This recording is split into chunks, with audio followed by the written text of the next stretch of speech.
now that I got this here, let me show you how I'm going to save this booster, because this is, I think, another nice booster configuration for me, and I'll show you how to work out how much payload your booster can carry. So what I'm going to do is I'm going to make the decoupler the root part. I'm going to take off the whole payload, chuck that away. And what I'm going to do is get my largest fuel tank that I have. Let's arrange these in mass. I want the biggest one I got. I got a feeling there's going to be a few of these. And then I'm going to turn this off, the fuel, because I don't want the... This is just a block of concrete as far as I'm concerned. All this is about is adding mass to represent a payload. And I'm just going to keep adding mass until my delta V... Oh my gosh, I need some heavier things. Until my delta V gets to about 3,600 meters per second. I cannot believe I am adding as much as this. I need bigger fuel cans. Oh, this is redonkulous.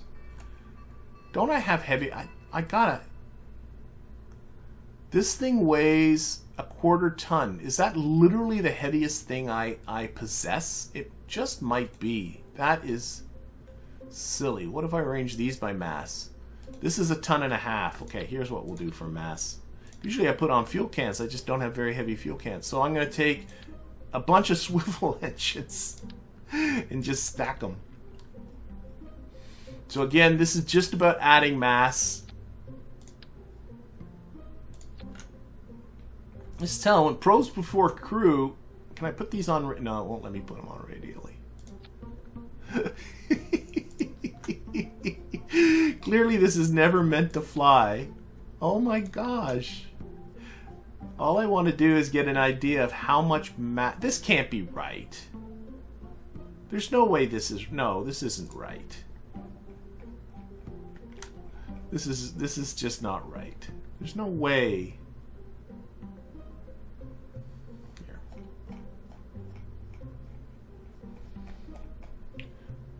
I'm not quite sure what's going on, but there's no way what's going on right now is right. Okay, let's see this. This goes here.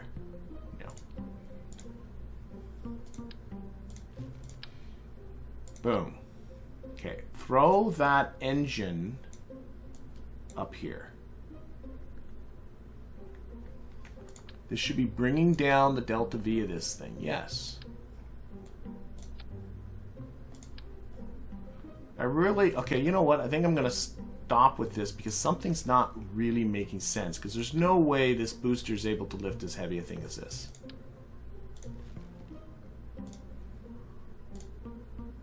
I was going to do a demonstration of something, but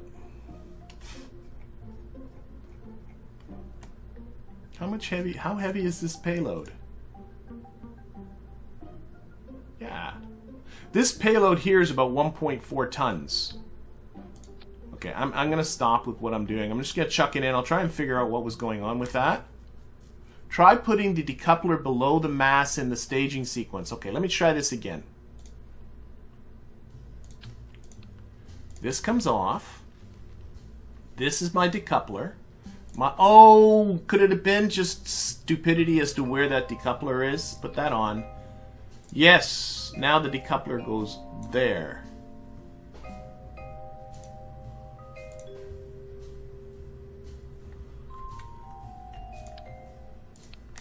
I'm going to go back to fuel cans.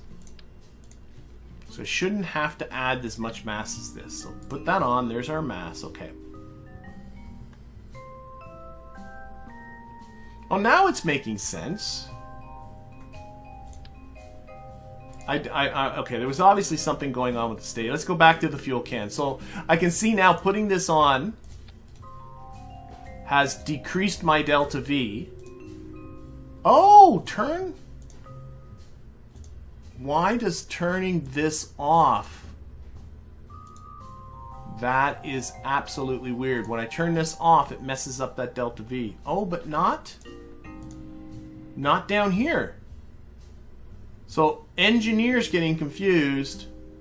This is not. Okay, whatever. So Let's get back to what I was doing. I'm looking at this delta V. A little over 3,600 meters per second is a nice comfortable budget for getting into a low orbit. So what I can do now that I put a payload on here with a mass that gets me a delta V of a little over 3,600 meters per second is I can select that as the root part, take this off, and then take a look at the engineers tab, and this is 1.65 tons. So now what I can do is go to my subassemblies, drag that in, give it a name. This is the Swivel 1-R for radial hammer 2, and it has a payload to LKO of 1.65 tons. So the idea of this is, now if I build something and I see the payload is 1.65 tons or less, I know I can slap this booster on and it should work fine.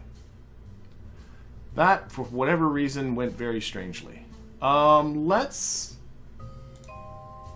don't know why it won't let me. Okay, let's just exit and leave again because that thing's been...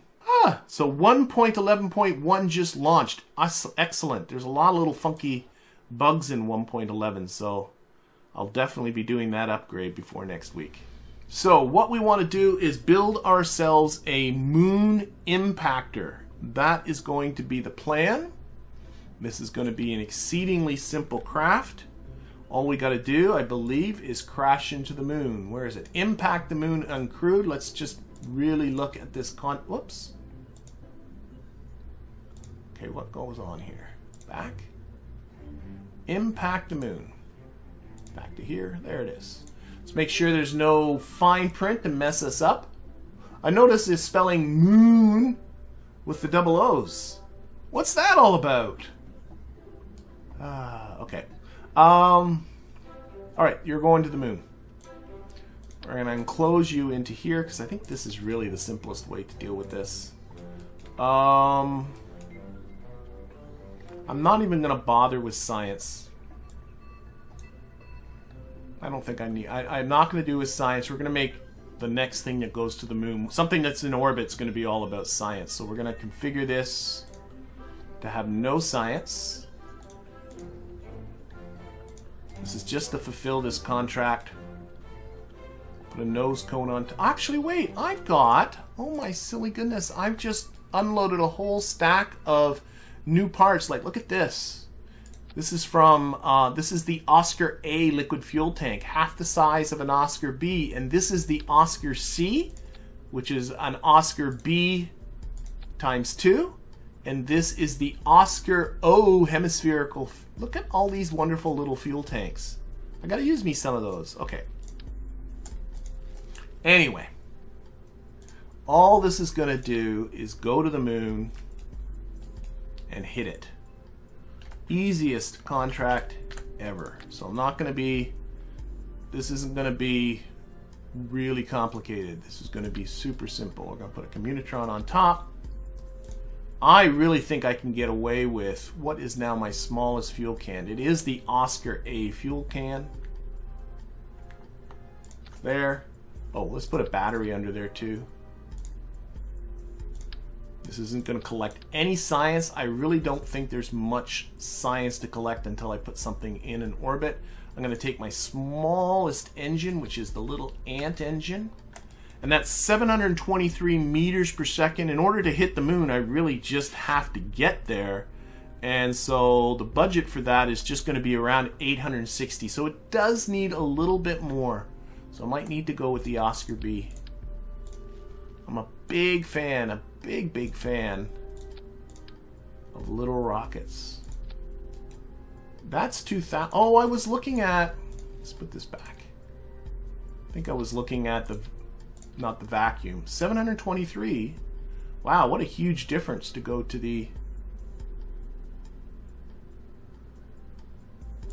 What if I put on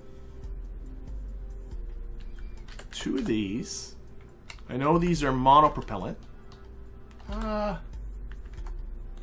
Not rotating that. For looksies, we'll do it that way.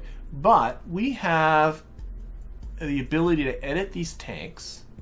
What if I took out the monopropellant and added in... Let's add a new tank. liquid chemicals, which I think is... Oh, I got me a feeling. I think I can't do it because I think... Let's do this again. Edit the tanks. It's got monopropellant in it right now. I should really spend some time playing with this. I want to change that to liquid fuel. And then can I add on oxidizer? Oh, this plus button, add a new tank. I don't think it's going to let me. Oh, that's too bad. Okay, forget it. I was hoping to make those into liquid fuel and oxidizer. Oh, well, you know what I could do? What if... Sorry, I'm getting really carried away. That. Remove the symmetry. Take that one. Edit the tank. Make it into liquid fuel. Edit the other one. Close. Make that one into oxidizer. I have no idea if that's even balanced. Oh, it doesn't put any in there. But then, fill that up. Fill that up. Oh, I'm noticing it's the same number. I think this is a bad idea. This is a dumb idea. Okay. Dumb idea. Dumb idea. Make life simpler.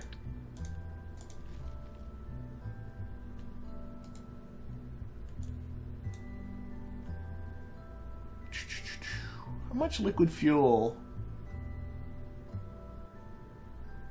I don't know. Let's put on just an Oscar B. I think it's twice. Yeah, it's twice the mass of the Oscar A. Stick that on. That's just so much fuel, but we'll just take some out.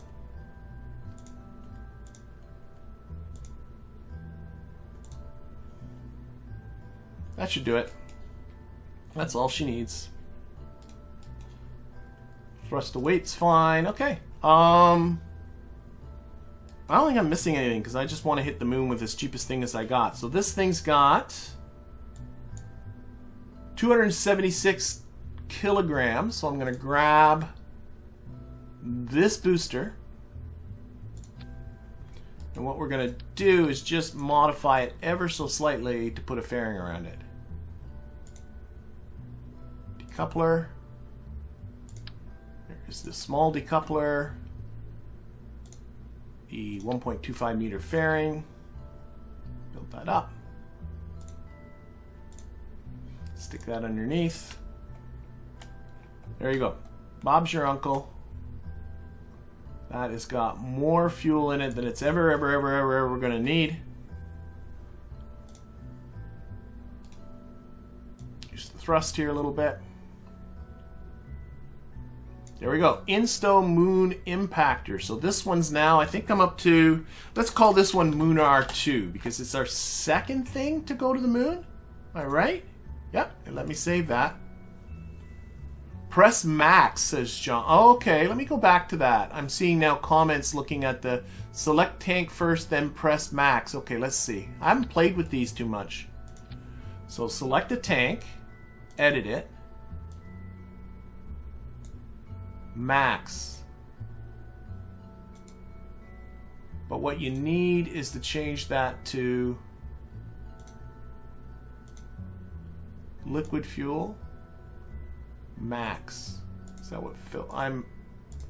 Okay, I gotta play with this. I'm sorry, and I understand people in the chat are trying to help me out, but I got me a feeling that doing that with a 20-second delay is just going to be wasting time for everybody, so I'm just gonna kind of go with this. I think I'm just gonna fly this thing just the way it is.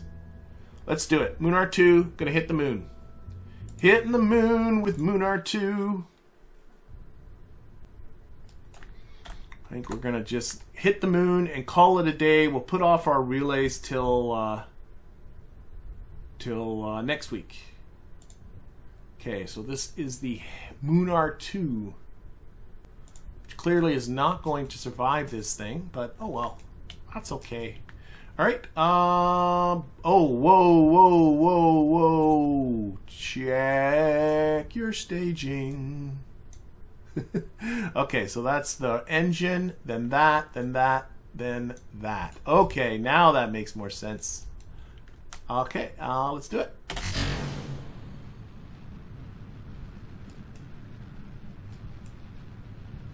No science involved in this. This is just going to be purely just to finish off this contract. And then next week we'll put some stuff in orbit about the moon.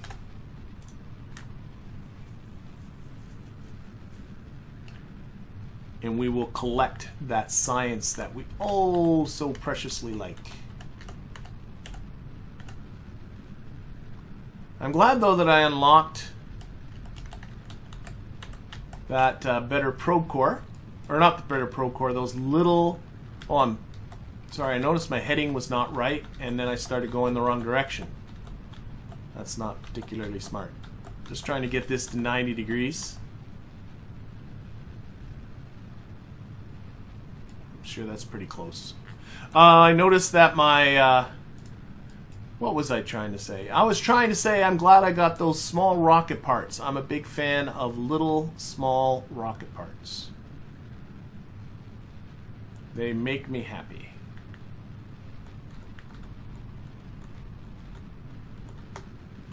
Let's cut the throttle down. I think that's what I'm going to do with for now on. Not play around with getting the throttle ideal, but just give it a knock.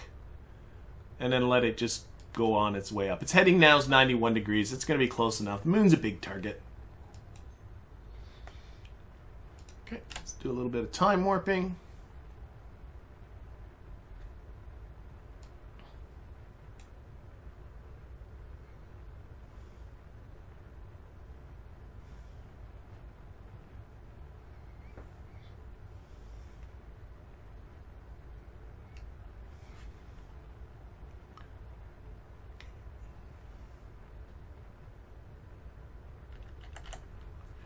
And we're getting close. Oh, wait, we've just hit 50 kilometers, so let's stage that fairing.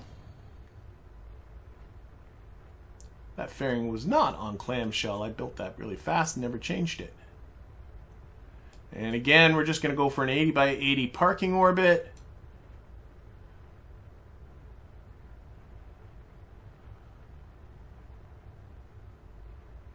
There we go. Whoa, whoa, whoa. Guess what I did? I hit Z instead of X. We can extend this antenna while we're thinking about it.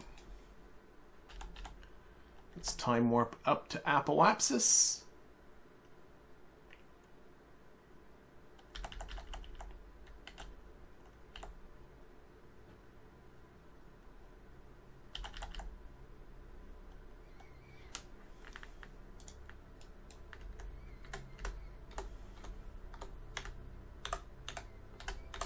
Okay, and again, well, minus 300 kilometers on the periapsis, so yeah, we're about 24 seconds from apoapsis. Let's start burning.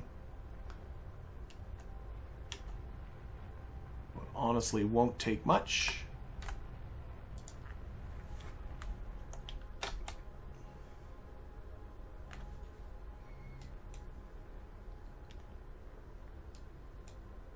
I really got to get careful with these ignitions. See, this thing only has 3 ignitions left. And by the way, this is not guaranteed that it's going to blow up at 0. It could go longer than that, and it could go shorter than that. It's just the probability of the engine failing continues to increase as it gets closer to 0 on those ignitions. So I guess gotta not be so stockish in my insertions. Okay, there we go. A little sloppy in the orbit, but that's okay. It's 90 by 85 kilometers. Let's smack the moon. We'll go give the moon a smack. This thing's overbuilt because I really sort of turn everything off. There. This thing is a little bit overbuilt. Oh, we're coming right up to the right time. Let's see if we can just do this quick.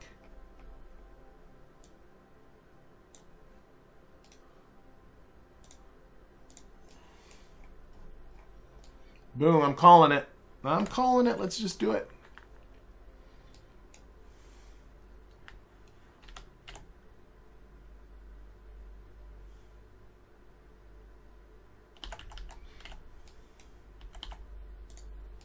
Slap that onto prograde.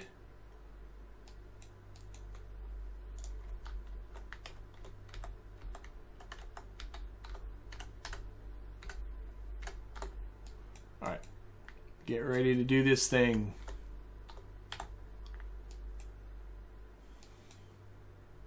This is only my second thing to enter into the Moon's SOI. Well, I guess it hasn't really done it yet. The first one was Munar 1 from a couple of episodes ago, or a couple of weeks ago. Boom. And all it did was a flyby, and this one is going to do an impact. So I've yet to get anything in orbit around the Moon. But hopefully soon. Oh, I love little probes. I'm so pumped to do relays, but it's just going to be for next week, looking at the time. But now that we got all these little parts, it's going to make things a lot nicer.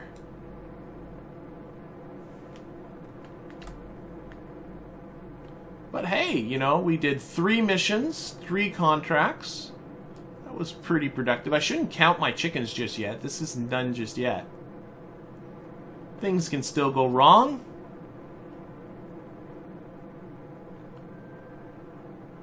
I know I'll end up with the first stage still in orbit. I'll be honest, I'm kind of just deleting those things when people aren't looking. Here, I'll give you my rationale for why I feel okay deleting them, other than I'm just a cheater by nature. Boom, that's a hit, man. There we go. That's a kerschmuck. Yeah, so it was pointed out, let me actually show the debris. There's more than one bit of debris here. Back here. That this debris that I just let go of, here's this one that I just let go of, but there's more of it here, is, let's set it as a target. That will let you see the orbit.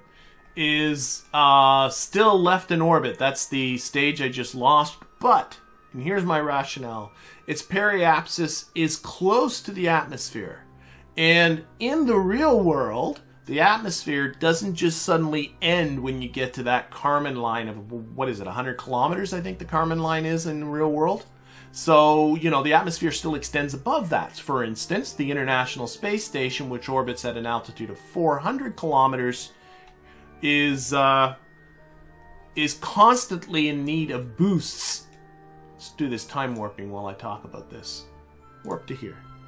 The International Space Station is constantly in need of boosts in order to keep it from falling out of orbit. So my rationale is these things that are left in these elliptical orbits with their periapsis still fairly low would eventually deorbit anyway, so I feel perfectly justified in deleting the debris later to clean up my skies. That's what I'm doing. And yeah, I don't know. Bit of a cheat, I know, but what are you gonna do? It's my game, man. 100 kilometers is the Kármán line, yeah. So I guess in KSP, the Kármán line is 70 kilometers. Okay, we're gonna, Moon's getting real big. We're gonna get to watch a crash. Here we go. You know what? Oh my gosh. I think I might have left this too late, but there's still 884 meters per second left in this thing. Technically, here we go. I should be able to land. I think I'm going too fast to cancel this out. I don't know. How far are we? Oh no, but if... Oh, I don't want to mess up this contract though. Oh, where's Kerbal Engineer? By the time I get Kerbal Engineer going, it's going to be too late. Oh, I don't have a engineer chip on this thing, so I can't use Kerbal Engineer. I don't care. This might be doable. I don't think I got enough thrust, though. Oh, that's 100%.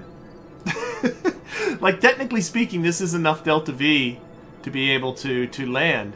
But I got me a feeling I'm already too late to be doing the suicide burn as it is. Because we are coming in pretty quick. But who knows?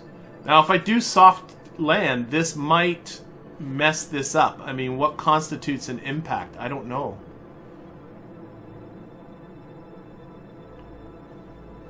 I don't think this is going to go well. But one's got to try. One's got to try. This is not going to go well. We're going to hit the surface before our velocity zeroes out. If I started this a little bit earlier, but like right now my speed is just about at 400 meters per second. And oh no, now I can see I don't have enough delta V. So it doesn't matter here. Let's cut this. Wasn't going to work. Maybe some of it will survive? Definitely not.